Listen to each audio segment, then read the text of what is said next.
Hi everybody, welcome back to Lions and Warriors Return to Forever. I'm Emily Orchid. We just finished the book of Ezekiel and we are starting the book of Daniel today. I am reading the Bullinger's King James Version, the Companion Bible, which has notes in the margin, which I have found really helpful. I moved the scene. This is actually in my bedroom, but I thought this photograph, which I framed at the Hobby Lobby, this was taken several years ago. This is actually a beach in Bora Bora. So you see the white sand and the super blue water and the sailboats in the background. These yellow and green structures are used by the fishermen, I think. And so, since Jesus wants us to be fishers of men, and Peter was a fisherman, I figured, hey, this is a pretty cool background. I don't really have any books, so I don't have a cool library to sit in front of. Most of my books were college textbooks, nursing and medical stuff, and the other books I used to own were actually Doctrines of Demons. So those had, I gave all that the old heave-ho some time ago, and the light in my home I felt so great once I got a lot of when I got all of that stuff out, which actually filled an entire trash bin. Some would say I should have burned those books, but I didn't really have the resources to do that, so I just put them in the trash bin. Okay, another subject for another day. Okay, I'm going to give you the heads up on the book of Daniel here. It's what the structure of the book is. Daniel is one of the four major prophets.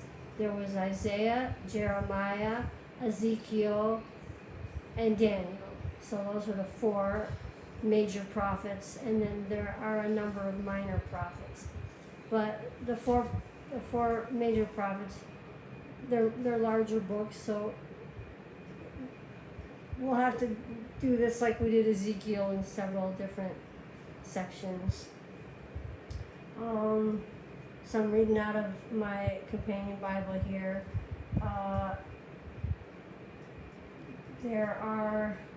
They've divided the structure.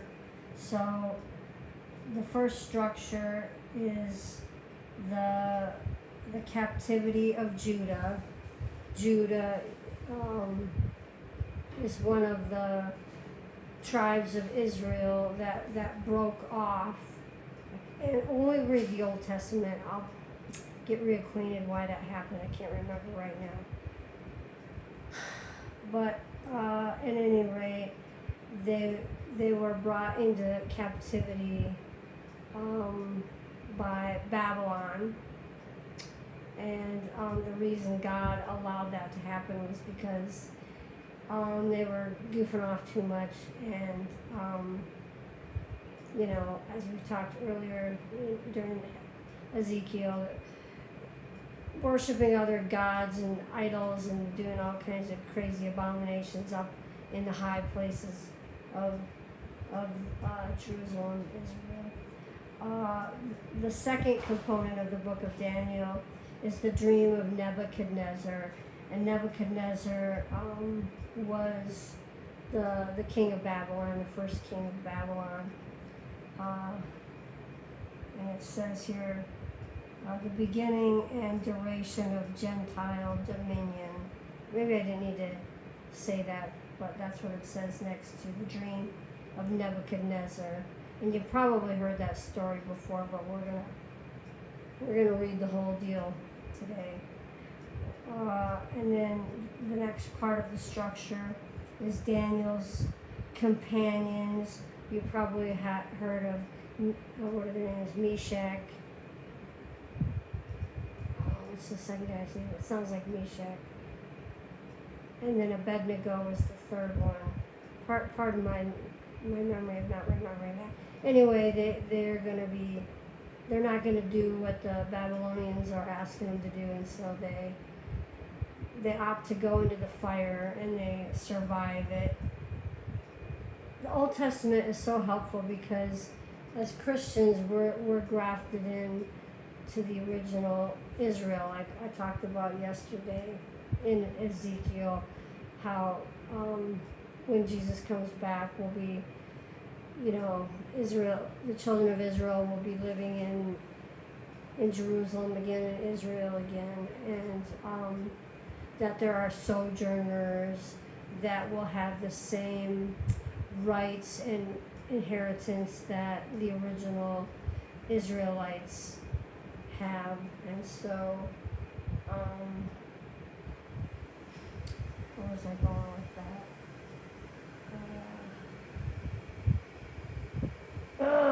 I lost my train of thought. Okay, anyway, the next component talks about the first king of Babylon, which is Nebuchadnezzar.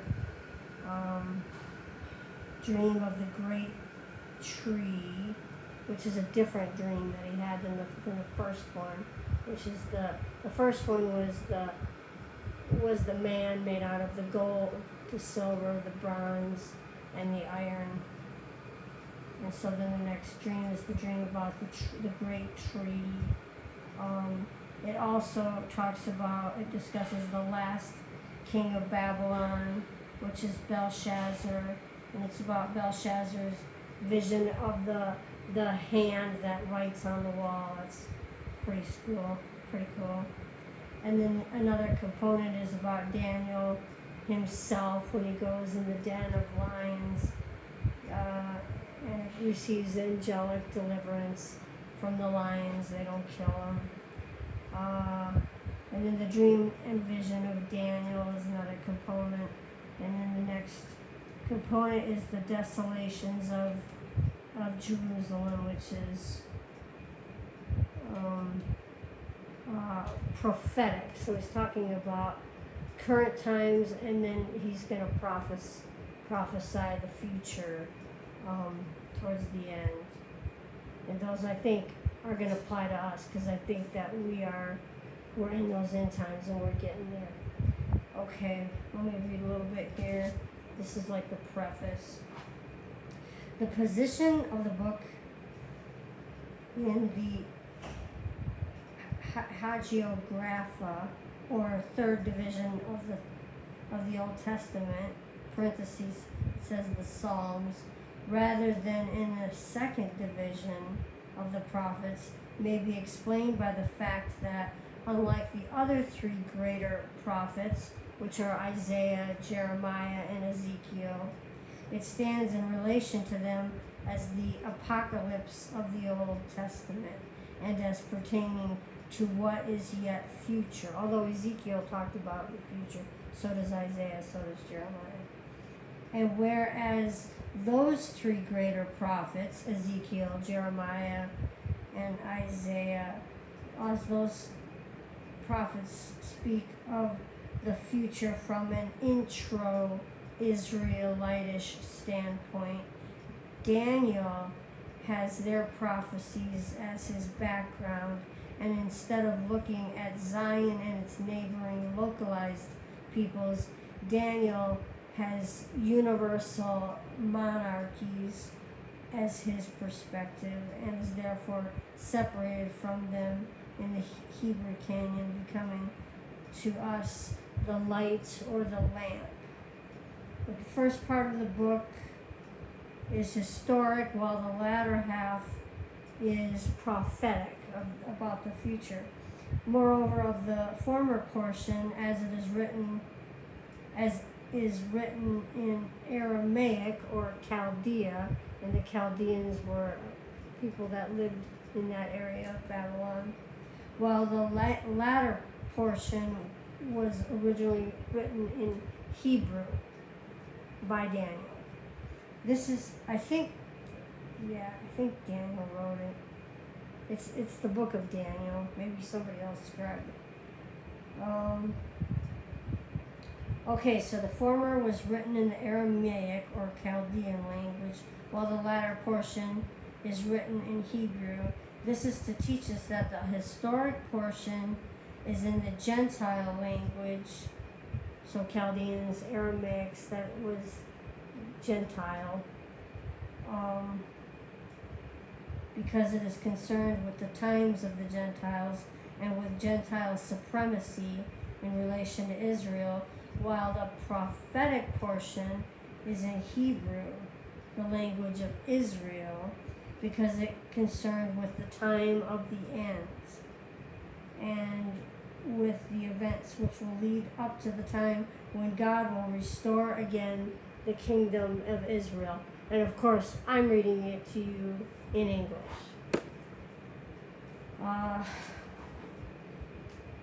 In Hezekiah's day, I believe, and he was one of the kings in Israel.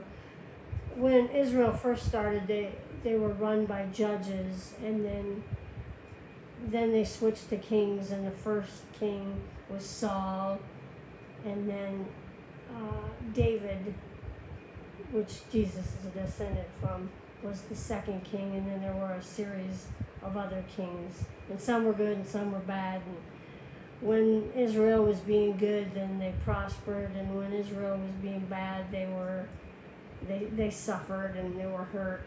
And to me, I like use Israel as an analogy of myself, because God continued to show Israel mercy over and over and over and over and over again, even with all the mistakes they made. He just wanted to have a relationship. He just wanted them to worship him. He just wanted them to repent from their sins and follow his commandments.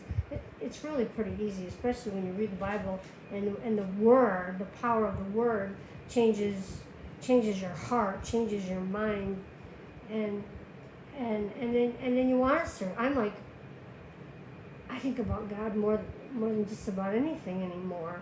I used to be so distracted by the things of this world, and I'm telling you, it just went away. Okay, in Hezekiah's day, but I interrupted myself, Syriac or Aramaic was not understood by the Jews. But after the exile in Ezra's day, and Ezra's pretty cool, we'll read about Ezra later, Hebrew had been so far forgotten that it had to be explained. In Daniel's day, both languages were generally understood. So it was kind of a transition period, so he knew how to speak both languages. So again, Hebrew was more traditional at that point, and then the languages of the Gentiles, in this case, the Aramaic, Chaldean language, that was more the new language of the day for the Jews. Especially because they were in captivity in Babylon, and they were living like Babylon and talking like Babylon. Okay. So both languages were generally understood, and both could be and were thus used by him, Daniel. If an impostor had written the book in Hebrew some 250 years later, as alleged by modern critics, why should he have defeated his own object by writing any portion in Aramaic as well, thus proving himself to be a fool as well as a forger? So, anyway, let's keep going on Daniel. Miss Marilyn. My little kitty Marilyn's right here. She wants to hear this. She loves Jesus too. Okay, Daniel, chapter 1. In the 3rd year of the reign of Jehoiakim, king of Judah, came Nebuchadnezzar, king of Babylon, unto Jerusalem and besieged it. so this is right when they were first captured by Babylon. Jehoiakim was the king. And the Lord gave Jehoiakim, king of Judah, actually he was king of Judah, because Judah was separate from Israel. And the Lord gave Jehoiakim, king of Judah, into his hand, into Nebuchadnezzar's hand, because he was probably not acting right, with part of the vessels, the implements, the nice stuff in the house of God, in the temple, which he carried. Let me just read it again, because okay. And the Lord gave Jehoiakim, king of Judah, into his hand, into Nebuchadnezzar's hand, with part of the vessels of the house of God, which he carried into the land of Shinar, to the house of his God, little God, and he brought the vessels into the treasure house of his God. So they're, not only has he captured the people, he's bringing over all their nice gold and silver vessels, bowls and plates and chalices, whatever they had, and he's putting them in his own temple where he serves whatever god he was serving at the time, which is a little g god. And the king spake unto Ashpenaz, the master of his eunuchs, that he should bring certain of the children of Israel, and of the king's seed, and of the princes. So, eunuchs serving the masters, that was pretty typical back then. And so, they're eunuchs. These are boys that have been defiled, been cut, and that was usually, sometimes they did it to themselves, but a lot of times it was by no fault of their own. They were babies, young children, when this act of making them a eunuch happened, and a lot of them just kind of went along with whatever that entailed. But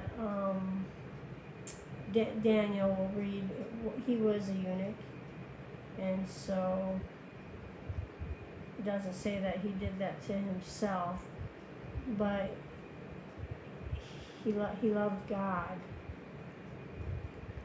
And so when Judah was in captivity of Babylon, the Jews, they were partaking in those same customs that the people of Babylon were partaking in. But just because Daniel was a eunuch didn't make him feel obligated to, go along with everything that entailed. And he loved God and he wanted to serve God. Okay. Going back to what I said. And the king spake unto Ashpenaz. Hey, Marilyn.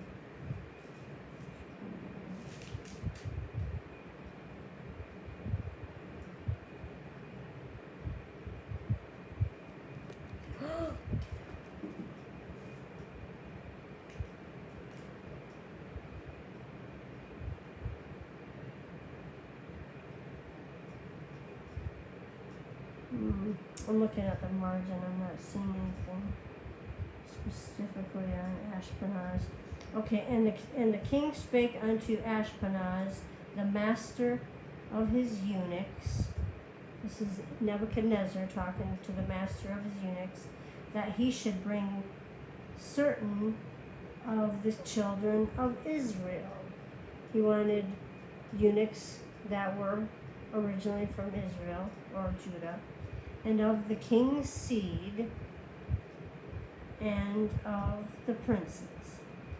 Children in whom was no blemish, but well favored. So he wanted really good looking eunuchs, and skillful and smart in all wisdom and cunning in knowledge and understanding science, and such as had ability in them to stand in the king's palace, and whom they might teach the learning and the tongue of the Chaldeans.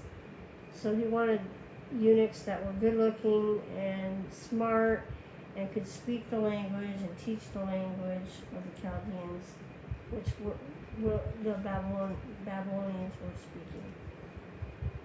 And the king, Nebuchadnezzar, appointed them a daily provision of the king's meat, so he fed them, and of the wine which he drank, so nourishing them 3 years, that at the end thereof they might stand before the king.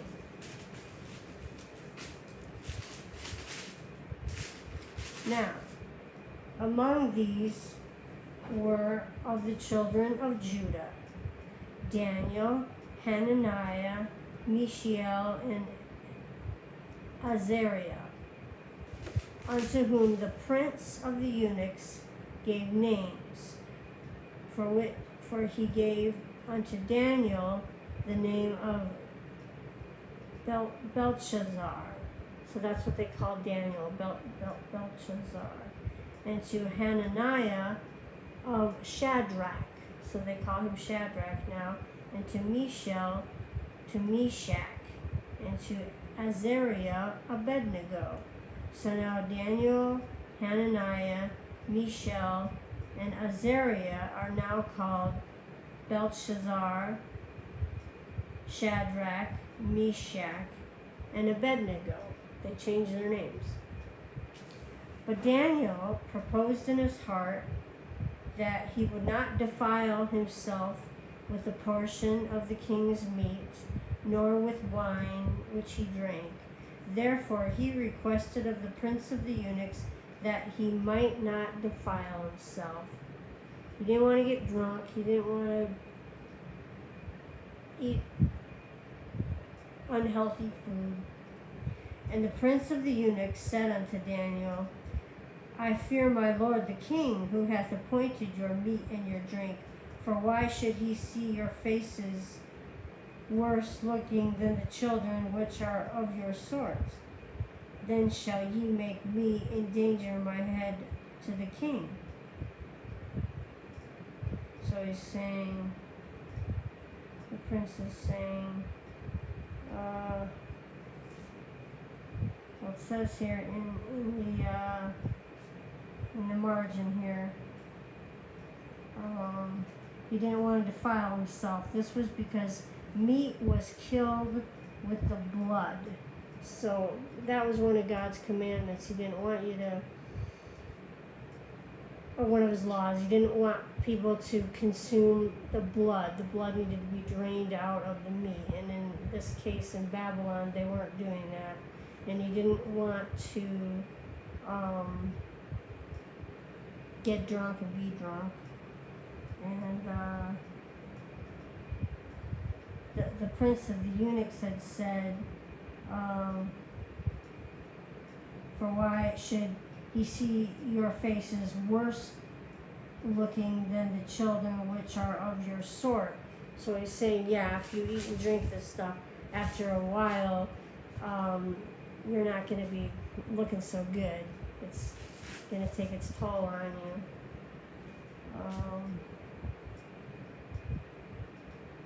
But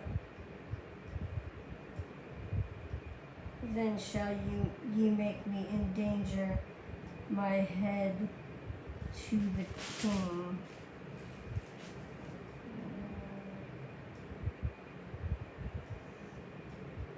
So I guess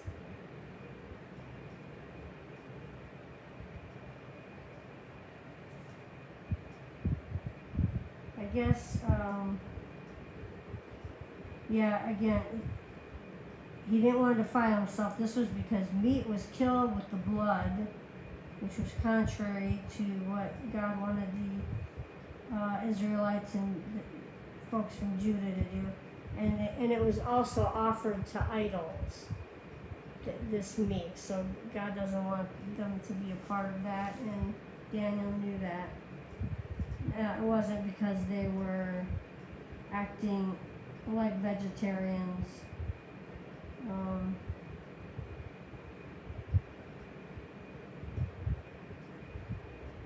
Worse liking Saturn. He didn't want the prince of the eunuchs didn't want them to look thin and sad looking.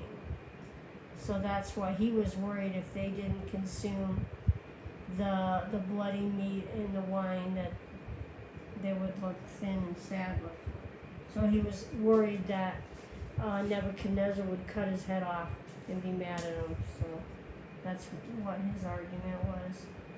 So again, and the prince of the eunuchs said unto Daniel, I fear my lord the king, who hath appointed your meat and your drink, for why should he see your faces worse liking than children which are of your sort? Then shall you make me endanger my head to the king, which is I just said.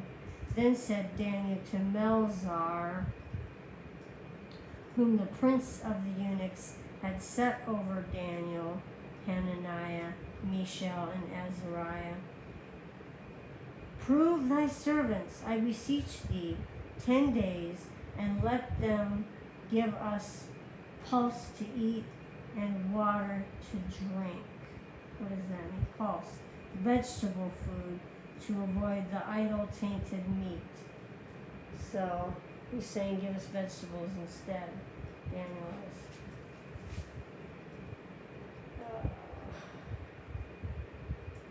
Pulse to eat and water to drink instead of wine. Then let our countenances be looked upon before thee, and the countenance of the children that eat of the portion of the king's meat, and as thou seest, deal with my servants. So he's saying, give us 10 days and watch what we look like, drinking water and eating vegetables, and compare us to the other eunuchs that are drinking wine and eating bloody sacrificed meat, and see for yourself what the difference is. Daniel was very smart. Then let our countenance be looked upon before thee, and the countenance of the children that eat of the portion of the king's meat, and as thou seest, deal with thy servants.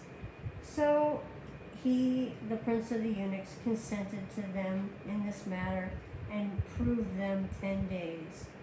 And at the end of the 10 days, their countenances appeared fairer and fatter in flesh than all the children which did eat the portion of the king's meat. So Daniel was right. They are looking a lot better than these other eunuchs. Thus Melzar, who was his immediate in charge above him, below the king, below the prince of the eunuchs, thus Melzar took away the portion of their meat and the wine that they should drink, and gave them pulse, which was vegetables. As for these 4 children,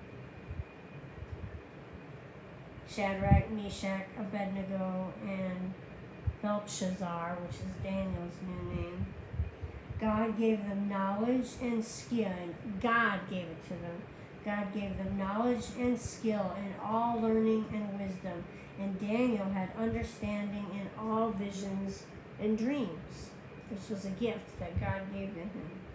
Now at the end of the days that the king had said he should bring them in, then the prince of the eunuchs brought them in before Nebuchadnezzar.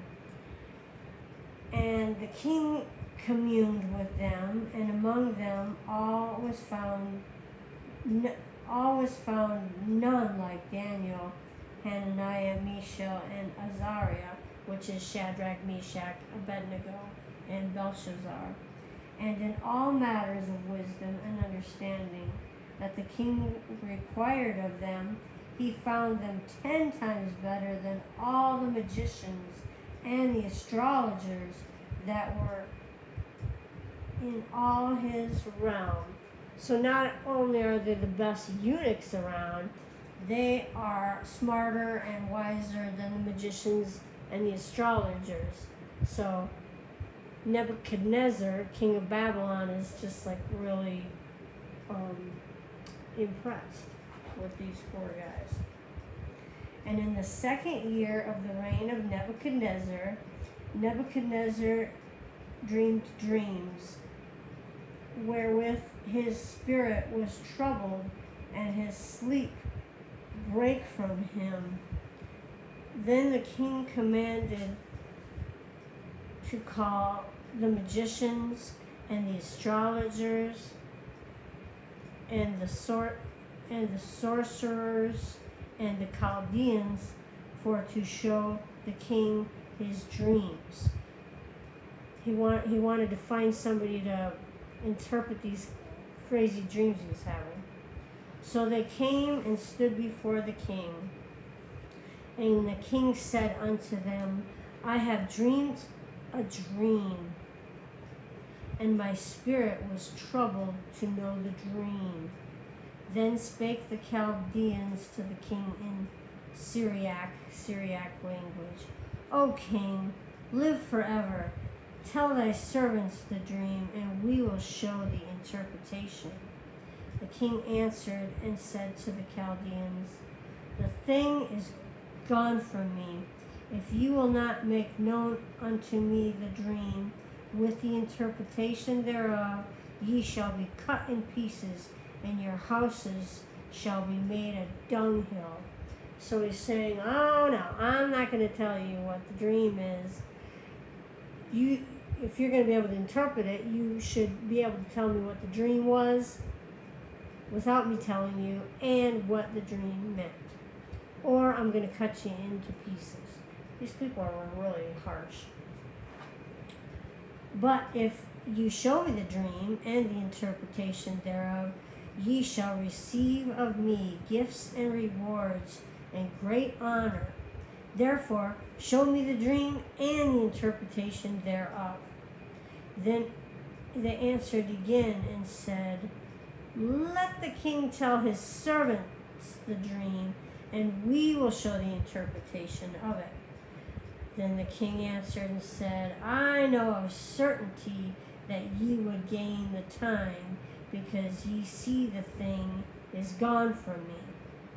But if ye will not make known unto me the dream, there is but one decree for you, for ye have prepared lying and corrupt words to speak before me, till the time be changed.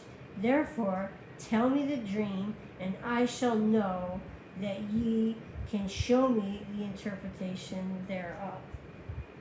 So again, he's telling them again, you're going to tell me what the dream is, and you're going to tell me the interpretation. My servant is not going to tell you. He wasn't going to be, duped. The Chaldeans answered before the king and said, there is not a man upon the earth that can show the king's matter.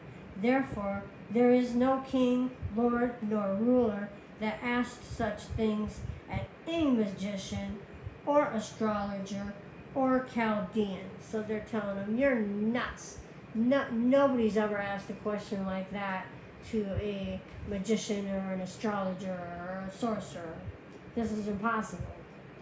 And it is a rare thing that the king requireth. And it is a rare thing that the king requireth. And there is none other than that. There is none other that can show it before the king except the gods, small g gods, little gods, whose dwelling is not with flesh. So these, what were really evil spirits, beings without flesh, the gods, the gods, quote unquote gods that they're serving.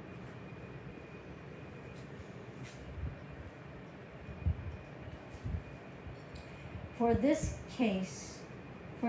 cause, the king was angry and very furious and commanded to destroy all the wise men of Babylon. And the decree went forth that the wise men should be slain, murdered, and they sought Daniel and his fellows to be slain, because Daniel and his 3 friends were considered wise, and Nebuchadnezzar's just said, I want to get rid of all these alleged wise people and magicians and sorcerers and astrologers. Then Daniel answered with counsel and wisdom to Arioch, the captain of the king's guard, which was gone forth to slay all the wise men of Babylon. Daniel answered and said to Arioch, the king's captain, why is the decree so hasty from the king? Then Arioch made the thing known to Daniel, what was going on, why the king wanted to kill him and his friends. Then Daniel went in and desired of the king that he would give him time and that he would show the king the interpretation. Wow. Because God gave him the power to do this. Then Daniel went to his house and made the thing known to Hananiah, Mishael, and Azariah, his companions, who are also now known as Shadrach, Meshach, and Abednego, that they would desire mercies of the God, the true God of heaven, concerning this secret, that Daniel and his fellows, these 3, should not perish with the rest of the wise men of Babylon.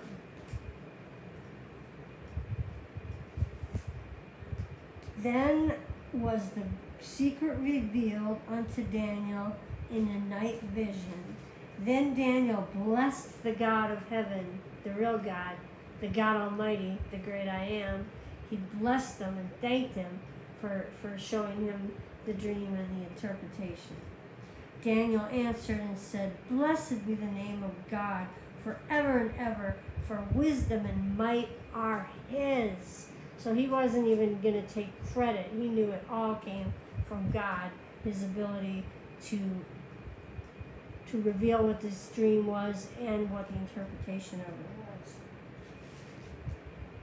And he changes the times and the seasons. He's talking about God. He's describing God here. Let me back up here.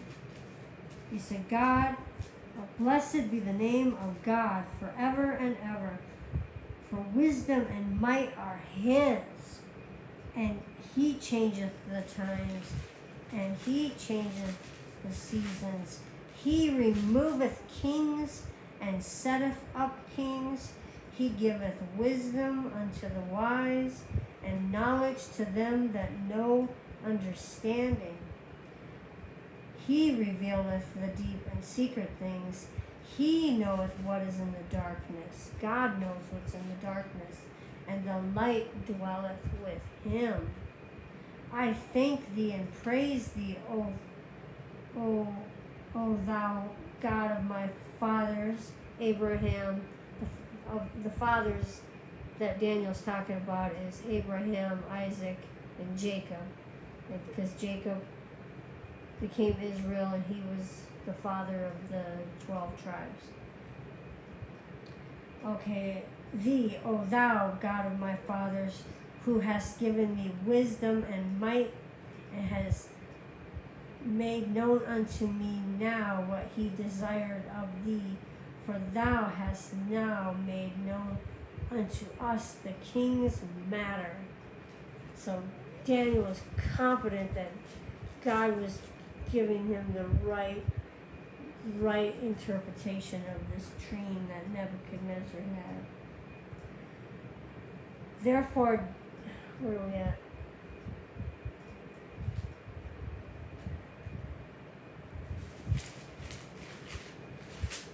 Alright. Okay. Therefore Daniel went into Arioch, whom the king had ordained to destroy the wise men of Babylon. He went in and said thus unto him, Destroy not the wise men of Babylon. Bring me in before the king, and I will show unto the king the interpretation. So Daniel's saying, don't kill anybody. Don't kill none of the wise men. I got this covered. Okay. The king answered and said to Daniel, Whose name was Belshazzar? Art thou able to make known unto me the dream which I have seen, and the interpretation thereof? Daniel answered in the presence of the king and said, The secret which the king hath demanded cannot the wise men, the astrologers, the magicians, the soothsayers show unto the king. But there is a God in heaven that revealeth secrets and maketh known to the king Nebuchadnezzar what shall be in the latter days. The dream and the visions of thy head upon thy bed, you, king, are these. We're already at 40 minutes. I'm halfway through chapter 2. I usually like to stop and start at the beginning and end, but I think this is a good place to stop because we're already over 40 minutes. And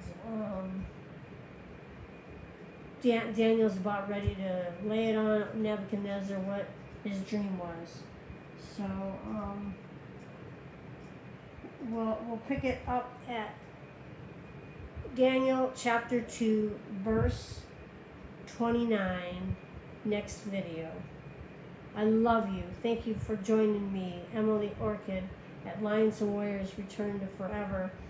If you're having a hard time sitting down and reading the Bible, but you really want to know the truth, and for God to come into your life and change your heart and your mind, and He will help you live a better life that you want, then please hit the like button and subscribe to this channel, and we will keep trucking with all of this. Okay, I love you. Hit the like button. Please subscribe. I'm Emily Orchid. This is Lions and Warriors Return to Forever. I'll see you in a few minutes.